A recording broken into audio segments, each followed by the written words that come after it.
Many people don't understand the importance behind communication in the world. With this being said, people don't understand the complexity of communication. There are many things that go into communication, which is what I'll be talking about today.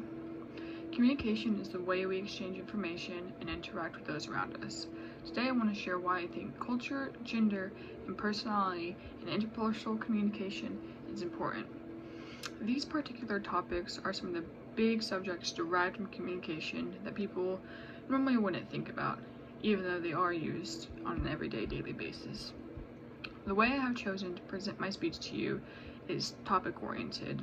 The order I have chosen to talk about them in is not based on measure of importance or significance of them, but rather just my personal preference. I will first be talking about culture and related to communication, then go to gender, and then finally personality.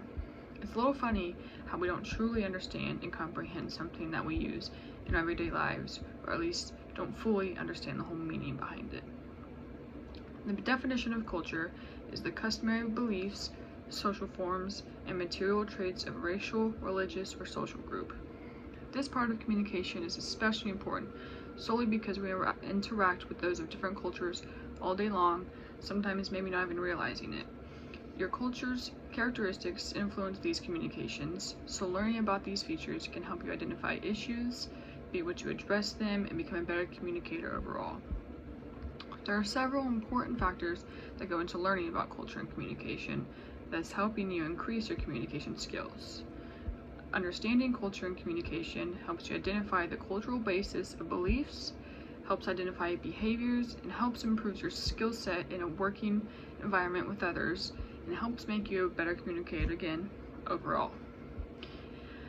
There are some cultural aspects that can affect communication, which may include, but aren't limited to, beliefs, freedom, choice of clothing, everyday habits, your behavioral form, technology, and much more.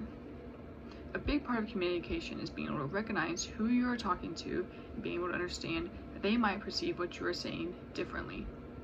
Everybody comes from a different background and different type of culture, and so the way we talk and communicate with people of different cultures is going to differ from the way we talk and communicate.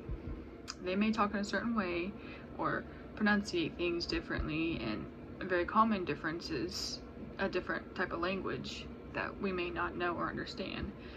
But being able to acknowledge the differences in the communication and everybody around you will heavily increase your communication skill level. The second part of communication I'll be covering is gender and interpersonal communication. The definition of gender is the behavioral culture or psychological traits typically associated with one sex. This is a very important part of communication since we interact with those of the same gender and opposite gender all day long. Understanding gender in communication is also important because men and women scientifically interact differently. For example, men use fewer facial expressions when talking than women do, as well as men perform more space away from the person they are talking to, whereas women, they can be as close as sitting right next to each other when talking. Another thing is women, they prefer more eye contact when talking, whereas men, they try to subconsciously avoid eye contact when talking. It's just something they don't do. These being nonverbal cues, there's still a big role in verbal communication. You have to understand how the opposite gender communicates when talking to them. If you're a female talking to a man, you won't be too touchy or too close and not expect too much eye contact with them, being that they don't like being close, don't like being touched, and typically avoid eye contact. Being that there aren't as many varieties of gender like there are in culture, so understanding the importance of those around you is still very vital. Lastly, I want to cover the importance of personality in interpersonal communication. Personality can be commonly known as the complex of characteristics that distinguishes an individual or a nation or a group.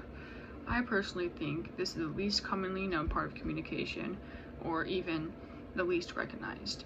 Having different personality means having different communication styles across the board. This is the reason understanding personality is so important. It's going to be very difficult for a person who is shy or has anxiety in public to be able to communicate properly, whereas someone who is energetic or is a social butterfly might not have no issue being out in front of others or communicating.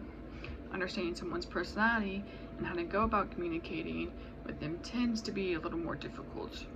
This could be for several reasons. For example, if you're meeting a stranger for the first time, there might not be able to time to figure out their personality or who they are.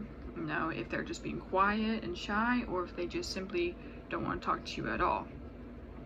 Even though this is a much more difficult thing to understand, it's still important to try your best to try and figure it out in respect to those around you, be able to understand what they're wanting to say. By doing this, you'll be able to understand the ways in which they talk or prefer to communicate, maximizing your communication skills. In conclusion, we use communication in our everyday lives, especially interpersonal communication when interacting with those around us. A lot of the time, we don't think about the factors that go into communication and how that affects us and those around us. We have to do our best when interacting with others to communicate in the best way possible with them in order to get the most out of the conversation between the two, as well as being able to truly understand what they're trying to say.